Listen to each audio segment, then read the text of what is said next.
Boa noite. Tudo bem, querido? Olá, Nani. Boa noite.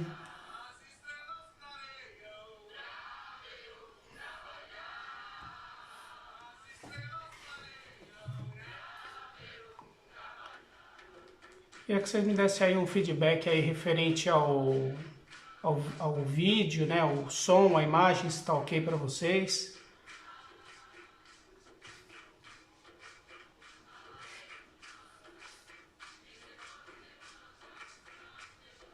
Olá, boa noite. Olá, Patrícia. Boa noite, tudo bem? Obrigado pela presença.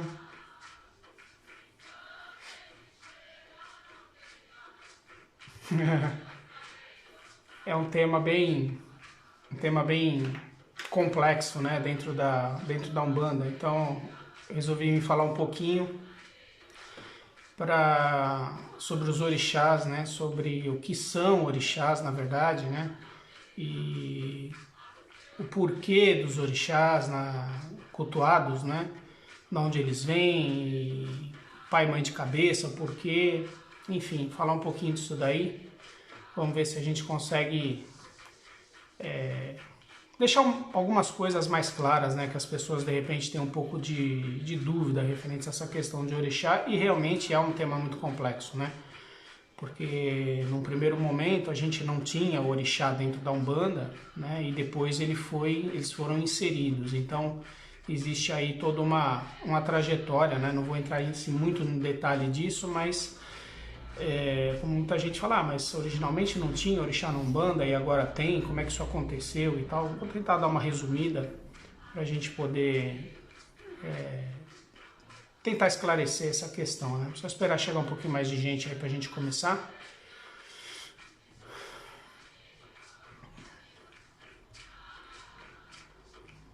Pedir para vocês compartilharem, por favor, que a gente consiga trazer mais pessoas para assistir isso aqui. Mas depois eu até pretendo fazer um outro direto, mas realmente com perguntas e respostas mesmo sobre os orixás, porque hoje eu vou tentar dar uma pincelada assim geral, né? Mas eu vou tentar vir uma outra vez para a gente tentar fazer só um quiz mesmo de perguntas e respostas, porque as perguntas, né, as dúvidas são muitas, né? São muitas, muitas mesmo. As pessoas me procuram assim, perguntando o maior diferente tipo de coisas possíveis. Olá, boa noite, Bilu, tudo bem? Obrigado pela presença.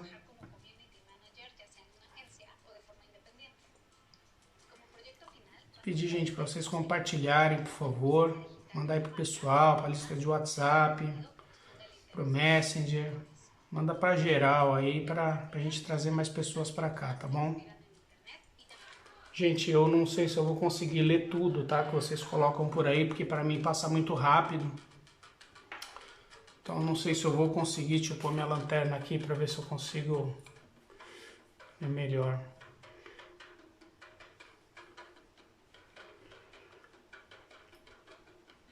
Enquanto a gente dá esse tempinho aí pro pessoal chegar mais, ver se alguém tem alguma pergunta que de repente eu consiga responder aqui para vocês. Uma perguntinha pelo menos, tá bom? Já estamos aí em 20 pessoas. Responder aqui a pergunta da Patrícia Ferreira.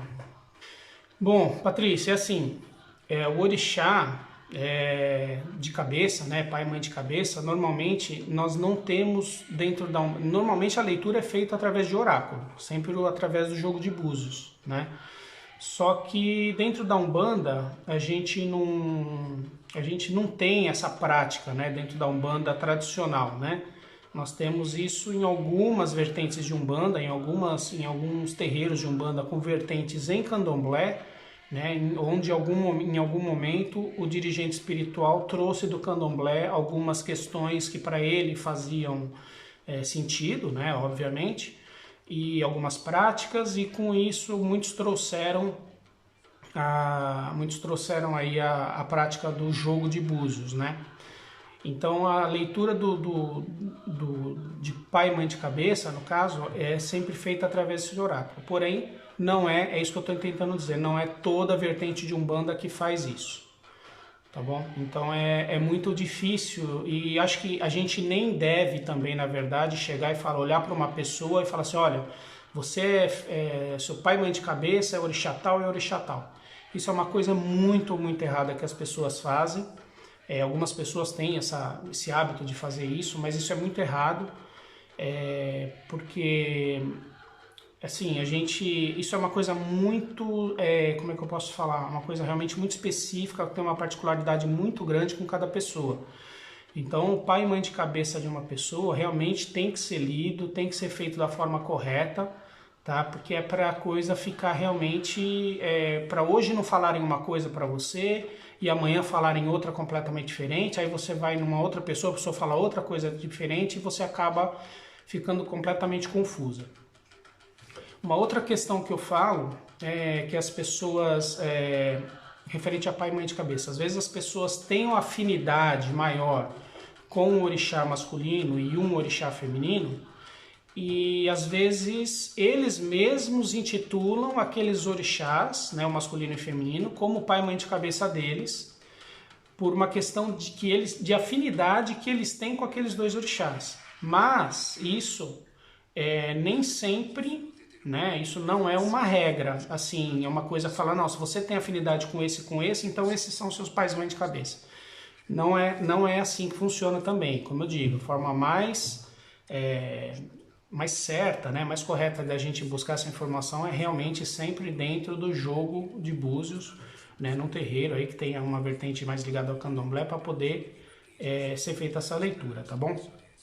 Mas é possível sim. O meu, por exemplo, foi feito num terreiro onde eu frequentava, e o pai de santo ele vinha do candomblé, então era um terreiro de umbanda, mas com uma vertente em candomblé, então tinha alguma parte ritualística, algumas coisas, algumas práticas que ele fazia que ele trouxe do candomblé. Então lá que foi jogado para mim, né, o meu pai e mãe de cabeça. Mas é sempre assim, tá? A gente não pode chegar e adotar, né, um pai e mãe de cabeça por afinidade e nem mesmo escutar o que muitas pessoas olham para você e falam, sua mãe de cabeça é tal, seu pai de cabeça é tal, tá? Não é por aí, porque isso vai gerar confusão e esse negócio de pai e mãe de cabeça é muito complicado, porque eu já vi casos das pessoas realmente terem afinidade com aquele orixá, falarem para ele que eles terem certeza absoluta que pai e mãe de cabeça são aqueles orixás, e quando fazem a leitura dão orixás completamente diferentes. E as pessoas ficam inconformadas, as pessoas ficam inconformadas a ponto, às vezes, até de largar Umbanda. Às vezes de largar porque fala que não é possível que meu pai de cabeça, minha mãe de cabeça não sejam esses. Tá errado. Enfim, cria uma desilusão tão grande que a pessoa, às vezes, por muitas vezes, ela acaba acaba às vezes duvidando, ou acaba às vezes até mesmo deixando de seguir a religião. Enfim. Isso é uma coisa muito, por isso que eu falo, é uma coisa que tem que ser tratada realmente com muita seriedade, isso daí, tá bom? Não tem muito o que responder nessa questão, porque ela é mais fundamentada nessa resposta mesmo. Tem que seguir o jogo mesmo para poder fazer a leitura mais correta, tá bom, gente? Bom, vamos lá. O pessoal hoje está meio preguiçoso, acho que ninguém está entrando na internet, mas vamos começar. Bom, gente, antes de mais nada, obrigado por todos estarem aqui, tá bom? Eu sempre trago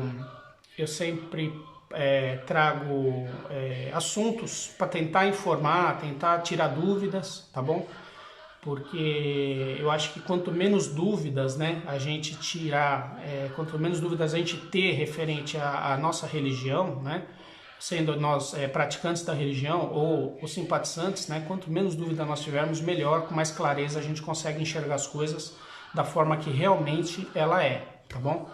Só vou responder aqui mais uma aqui, Patrícia, só complementando então, sempre um pai e uma mãe de cabeça, tá bom? Sempre um masculino e um feminino, sempre, ok? Karina Nunes, vou responder a sua pergunta. A diferença de Umbanda e Candomblé.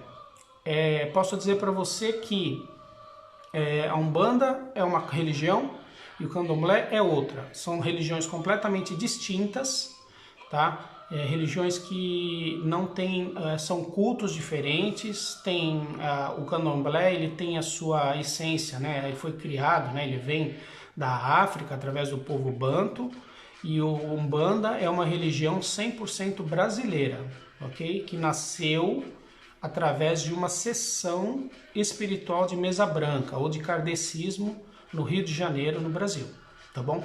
Então, as religiões não têm nada a ver uma com a outra, são completamente distintas, cada uma tem a sua essência, cada um tem o seu culto, cada um tem a sua maneira específica de atuar, ok?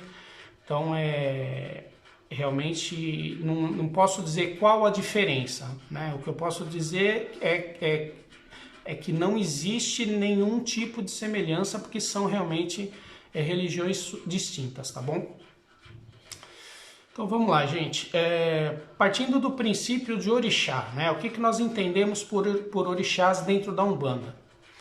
Num primeiro momento, quando a Umbanda foi criada, né, lá em 1908, né, através do pai Zélio Fernandino de Moraes, né, que foi o fundador da Umbanda no Brasil, a gente pode dizer que nesse primeiro momento do nascimento da Umbanda, né, ali naquela primeira década, onde ele atuou fortemente, não existia a figura de orixá que nós temos hoje.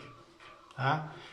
Naquela época, a Umbanda ela foi fundada pelo Caboclo das Sete Encruzilhadas e pelo Preto Velho Pai Antônio, que eram as duas entidades de Pai Zélio de Moraes que fundaram a religião.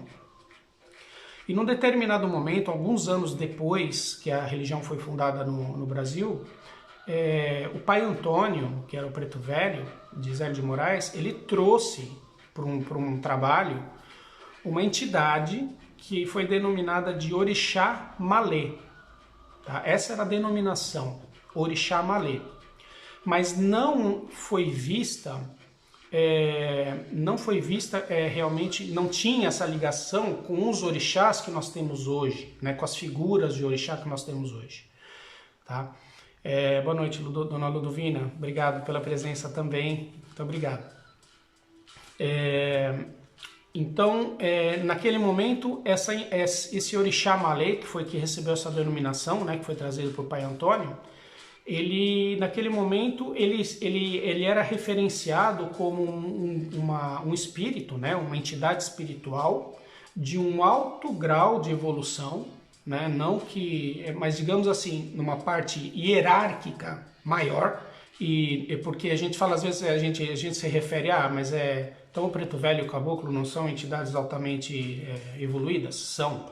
Inclusive, Preto Velho e Caboclo estão no topo da pirâmide das entidades, né, no nível de evolução dentro da Umbanda. Mas, falando do Orixá Malê especificamente, ele era uma entidade, digamos assim, de um alto grau de evolução e hierarquicamente como se fosse um chefe de falange. Tá? Ele era considerado isso dentro da Umbanda, quando ele foi trazido para a Umbanda. Apesar da denominação orixá, ele não era um orixá que nós estamos hoje habituados dentro da Umbanda. Nós vamos chegar nessa outra parte. Mas nesse primeiro momento, o Orixá Malê era uma entidade, um espiritual de alto grau de evolução, a nível de hierarquia, né, de falanges, onde ele era trazido para se quebrar demandas. Tá?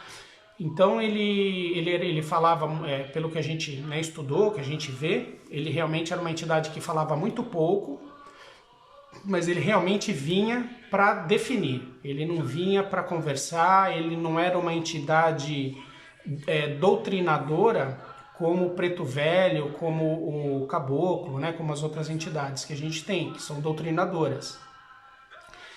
Ele, muitas vezes, ele até parecia muito assim, não que fosse Exu, mas como que ele atuava muito como Exu. Não tem muito essa questão de doutrinar. Ele vinha para resolver, para quebrar o que tinha que ser quebrado, para fazer o que tinha que ser feito, trabalhava e ia embora. Então essa era a função de Orixá Malê dentro da Umbanda quando ele surgiu. Tá? O que aconteceu depois disso, né, que hoje, para a gente chegar, né, nos dias de hoje, que a gente tem as figuras de orixás, né, dentro da Umbanda e do Candomblé, foi justamente isso. Em um certo momento, através do culto afro, né, através do Candomblé, foram trazidas essas figuras desses orixás do Candomblé, do povo banto, né, da cultura iorubá, que eles realmente têm esses orixás. Então, e foi nesse momento que passou a se cultuar o orixá da maneira que nós cultuamos hoje, que são, dentro do Candomblé, eles cultuam o orixá realmente como uma entidade, né, como uma força, uma entidade força, e nós na Umbanda cultuamos orixás como força, né, não necessariamente como figuras, mas sim como forças irradiadoras dentro da religião, tá? Porém, nós temos, de qualquer forma, apesar de cultuarmos com força, nós temos sempre o simbolismo, né, dos orixás, que vem do Candomblé, para dentro da Umbanda. Então a gente cultua as figuras também, apesar de sabermos que são forças, né?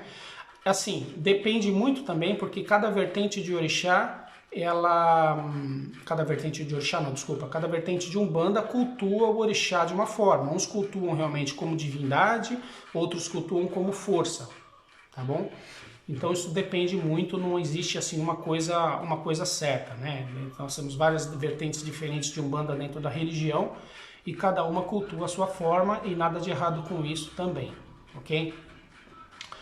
Então hoje nós temos, né, o culto dos orixás devido ao que foi trazido num certo momento do culto afro, né, e foi introduzido isso dentro da Umbanda, tá? E passou assim a ser. Então hoje nós temos, obviamente, são figuras de orixás que representam dentro da Umbanda, são figuras, né, que não tem nada a ver com as figuras dos orixás do Candomblé, tá? Por quê? Porque houve um sincretismo religioso, né, onde passou a se,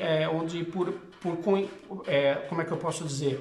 Houve um sincretismo religioso desses orixás do Candomblé com os santos da Igreja Católica. Tá? Então aí, né, como Ogum ficou representado como São Jorge, Oxóssi como São Sebastião, Xangô como São Jerônimo e assim por diante, né? Então não são as mesmas figuras que nós temos no Candomblé e na Umbanda, mas isso não quer dizer nada, simplesmente foi por uma questão de sincretismo religioso que houve numa certa altura da Umbanda. Então assim, gente, seja o Candomblé, né, seja o Candomblé uma força que cultue ali, né, por exemplo, cultue os orixás como divindades, né, ou Umbanda que cultue os orixás como força, não importa, tá? O que nós temos que sempre pensar referente ao orixá, tá? Por que existem os orixás, né? Por que cada orixá tem a sua energia vibratória, né? Por que cada orixá representa uma força que rege aí o nosso planeta, né? Para que haja realmente esse equilíbrio. O que esses orixás irradiam e por que eles irradiam isso para a gente? Por que eles estão presentes na nossa religião?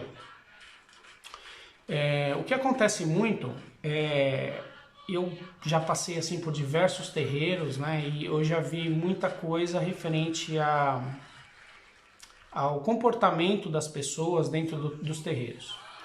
Muitas pessoas realmente vão para um terreiro em busca de um passe, em busca de um alento espiritual, né, em busca de tentar uma solução para um problema que às vezes é o último recurso que a pessoa está tendo naquele momento. E outras vão para ficar olhando como é que a entidade dança, como é que a entidade se veste, e falar, olha que cocar lindo daquele caboclo, olha aquele caboclo usa uma saia de pena, olha como ele dança bonito, né? Olha como é que ele trabalha e tal. As pessoas veem os guias e os orixás de uma forma, às vezes uma maneira equivocada, né? E falando especificamente em orixá, existe uma fantasia muito grande na cabeça das pessoas referente ao orixá, né? E eu acho que se a gente agisse com menos fantasia e entendesse um pouco mais o porquê que os orixás são presentes na nossa vida, né? Por que mãe e pai de cabeça? Por que aquele e aquela orixá de cabeça? O que realmente esses orixás querem transmitir para a gente? Será que essa fantasia de que Nhansan é a rainha é a dona dos ventos, é a mensageira de Oxalá, que ela vem para guerrear e que ela vem para combater e que ela é a orixá guerreira ok, isso muita coisa disso é presente no culto do orixá no candomblé. Realmente uma orixá guerreira, né? Mas o que eu quero dizer é o seguinte, a gente tem que tentar ver os orixás com menos fantasias e ter mais entendimento do papel real de orixá dentro das religiões, né? Dentro da religião de Umbanda e principalmente com relação aos médiuns, né? Qual é o papel realmente dos orixás? Cada orixá, como eu disse, trabalha com tem a sua fonte irradiadora, né?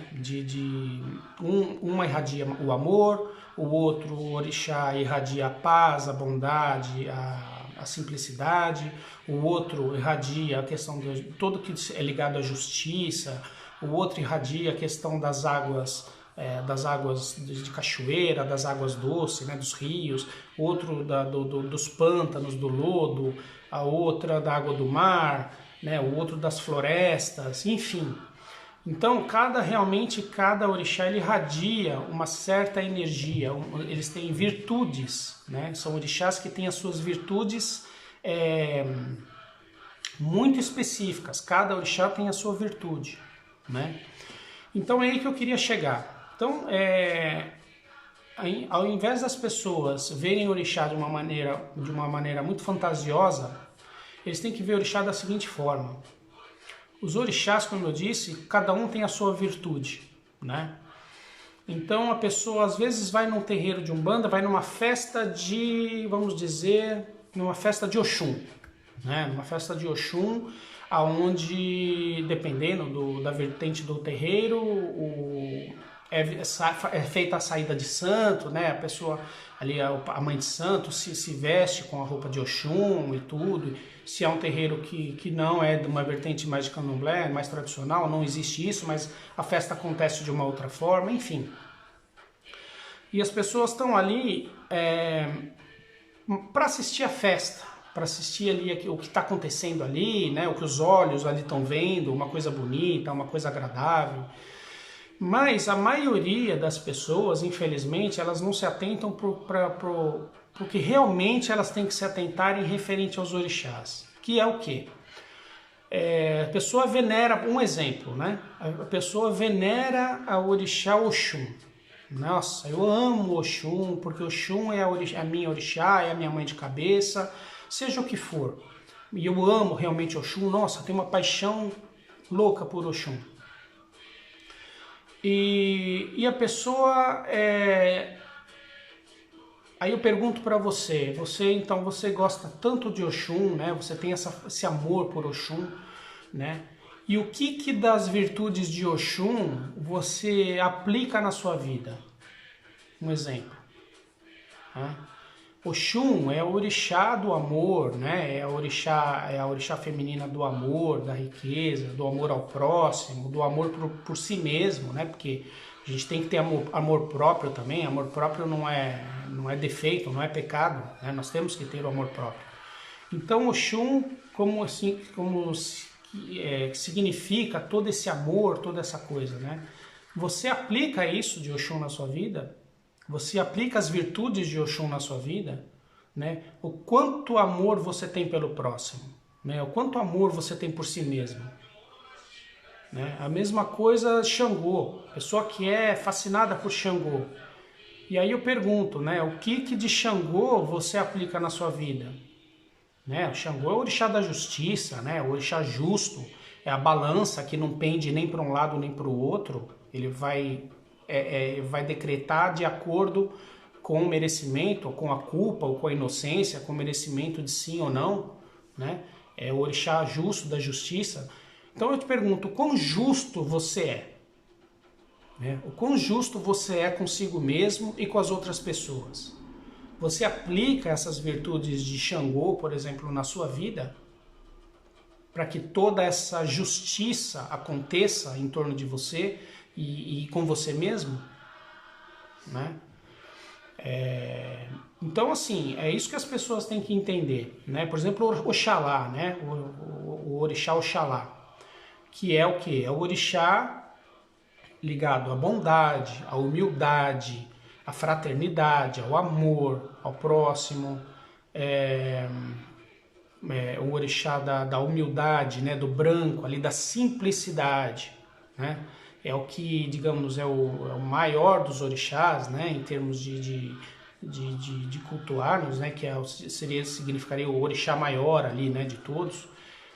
Então eu pergunto, né? O quanto você é humilde, o quanto você é simples, né? O quanto você é bondoso, o quanto você é caridoso, né? Você aplica essas virtudes do orixá Oxalá na sua vida, né? Então, gente, a gente tem que ver as virtudes dos orixás como ponto primordial no culto aos orixás.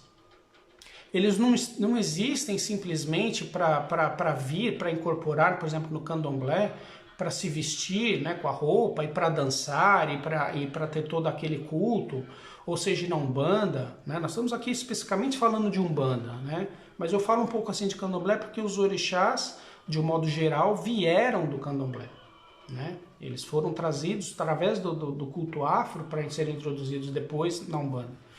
Então, nós temos que ver os orixás assim, dessa forma. Podemos ter amor por eles? Obviamente, podemos e devemos, né? Amor e respeito. Mas, acima de tudo, nós temos que tentar incorporar nas nossas vidas os ensinamentos, as virtudes dos orixás. Porque eles existem para isso. Né? Eles são cultuados por causa disso, por causa das virtudes que ele tem. Porque senão ninguém falaria de orixá, ninguém falaria que Oxóssi é das matas, que o Xangô é da justiça, que o Oxum é do amor, que o Oxalá é da bondade, da humildade. Não teria sentido. Então, se existem essas virtudes ligadas a cada orixá, é o que nós devemos assumir para nós como princípio maior quando nós louvamos um orixá. É para isso que ele serve. É para que nós possamos nos espelhar nas virtudes que ele tem, que se a gente fazer uma análise, pegar as virtudes de cada orixá e colocar numa lista, é basicamente tudo que nós devemos aplicar na nossa vida. Né? Que é humildade, é fraternidade, é simplicidade, é amor, né? É ser justo, é ser um bom pai, é ser uma boa mãe, né? Enfim, não fazer o mal a ninguém.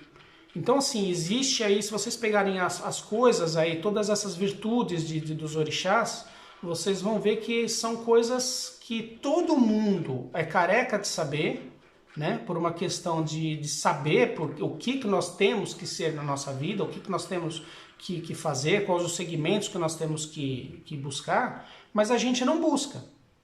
Ou pelo menos a gente muita gente não tem essa visão. Vê o orixá como um símbolo, simplesmente, né? Como um orixá ali, como um símbolo, e adora aquele orixá, mas não põe em prática na própria vida os ensinamentos e as virtudes que aquele orixá está trazendo para ele naquele momento da vida dele.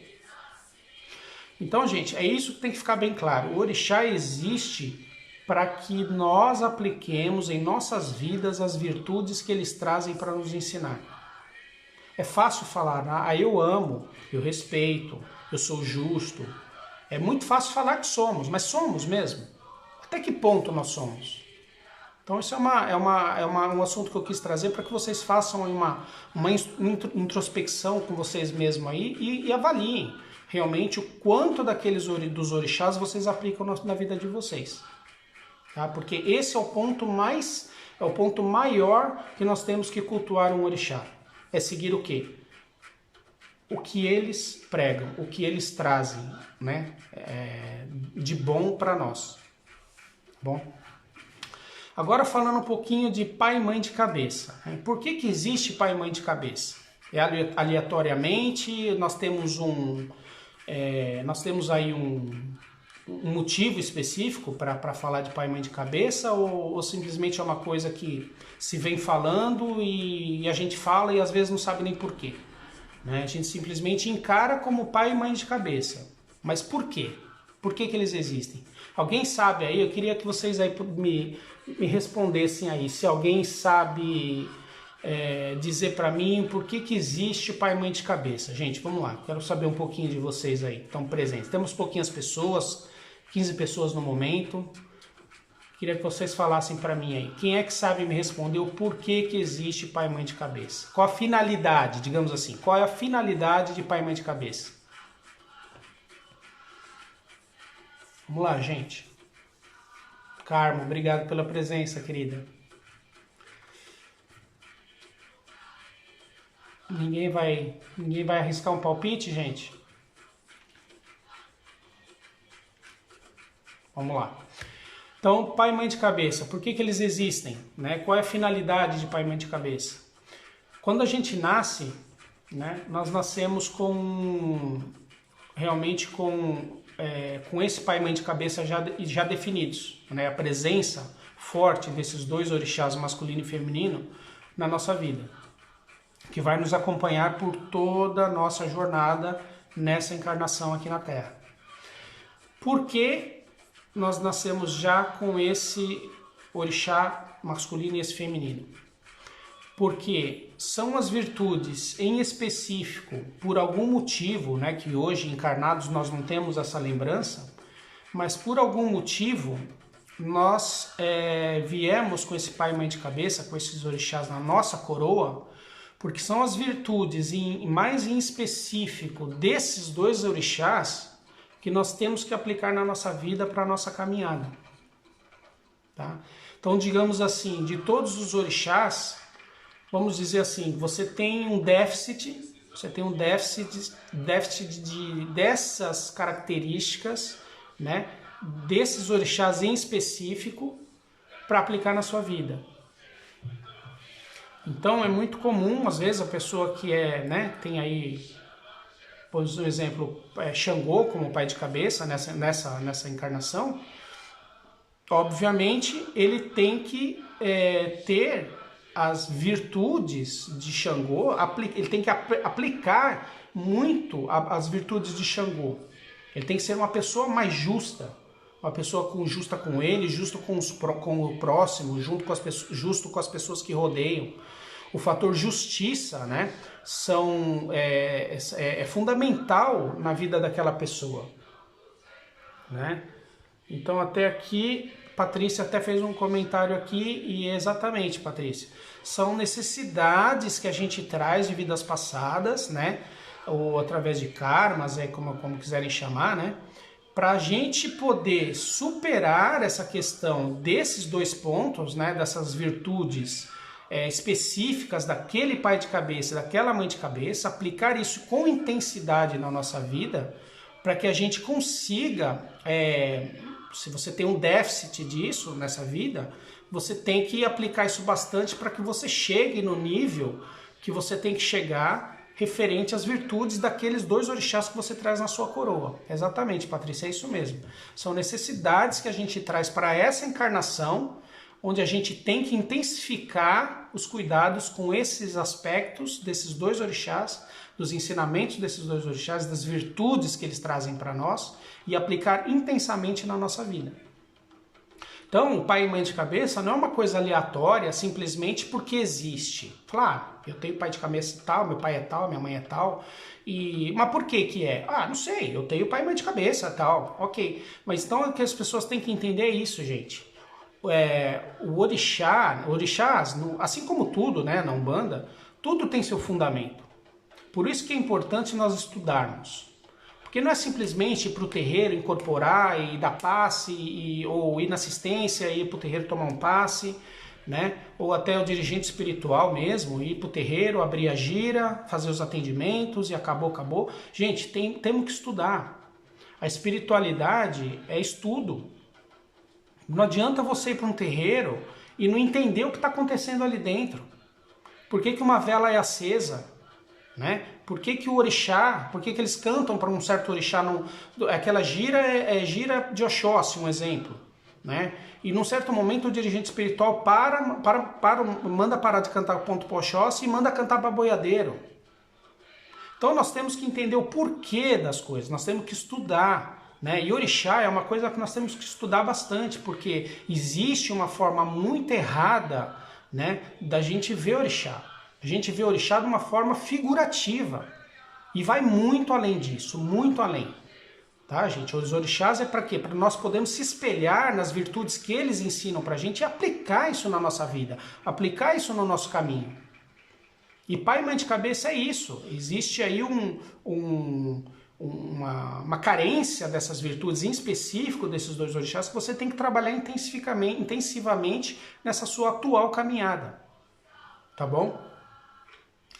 Então, gente, queria que ficasse bem clara essa questão, tá? O porquê que os orixás existem, né?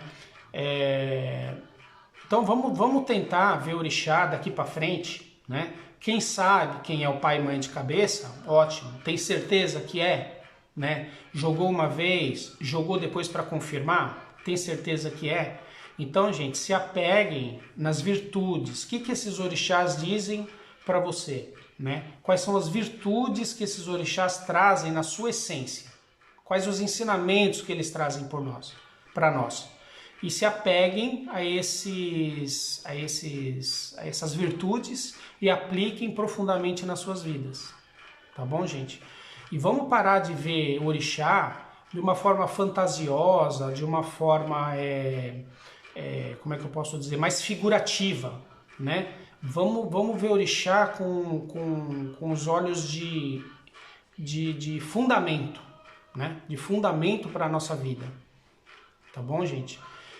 Porque é muito importante, né? Não só os orixás, mas as entidades no geral, né? Nós vimos aqui hoje especificamente para falar de orixá, mas por exemplo, nós estamos falando aqui, um exemplo de caboclos, né? Vamos falar de caboclo, que trabalha, o caboclo, né? Ele pode trabalhar na linha de Oxóssi, como ele pode trabalhar na linha de Ogum, como ele pode trabalhar na linha de Xangô, como ele pode trabalhar na linha de Oxalá. O caboclo, ele pode trabalhar em diversas linhas, de diversos orixás, né? Depende da falange a que ele pertence. Então, a princípio, todo caboclo tem por energia vitalizadora ali, quem? O orixá Oxóssi. E também tem como fundamento, né, de trabalho as virtudes do outro orixá de linha que ele atua. Seja Ogum, seja Xangô, Oxalá, tá bom? E assim por diante. A gente tem sempre que fazer essa analogia do orixá com mais clareza, tá bom, gente? Porque assim, se a gente não vê dessa forma, fica difícil para as pessoas realmente, como é que eu posso dizer, entender o que é Umbanda e muito mais difícil ainda entender o que é orixá, tá? Nós estamos falando aqui referente a Umbanda, mas no Candomblé é completamente diferente, o culto é diferente, eles veem os orixás com uma forma diferente. Mas na Umbanda é assim que a gente tem que ver. Os orixás existem dentro da religião por um propósito. Senão não existiria orixá, simplesmente existiriam só as entidades, né? E ok, eles faziam os trabalhos que eles tinham que fazer e está tudo certo. Por que existem os orixás então na Umbanda? Para que realmente a gente possa se espelhar nesses orixás e aplicar essas virtudes fantásticas que cada orixá traz para o ser humano. Aplicar isso na nossa vida, na nossa jornada. Então, gente, independente de quem você é filho, se você tem pai, qual é o seu pai e mãe de cabeça, não importa. Se você não é tão justo, passe a ser mais justo com você mesmo, com as pessoas, com o próximo. Se você não tem muito amor pelo próximo, mas você é meio... sei que o ser humano é difícil, né? O ser humano é muito difícil da gente, às vezes, se relacionar, né? Mas vamos ser mais amorosos, vamos ter mais amor ao próximo, vamos ter amor próprio, tá? Não se esquecer nunca do amor próprio. Em primeiro lugar, você tem que amar você, tá? Você tem que amar você pela pessoa que você é e amar você pela evolução que você está buscando. E amar o próximo, né? Então vamos amar mais, vamos ser mais justos, né? Vamos ser mães melhores, vamos ser pais melhores, né? Quem tem essa ligação mais com Iemanjá, a grande mãe, né? Aquela que dá colo, que dá peito, que aconselha, né? A grande mãe, né, do planeta aí.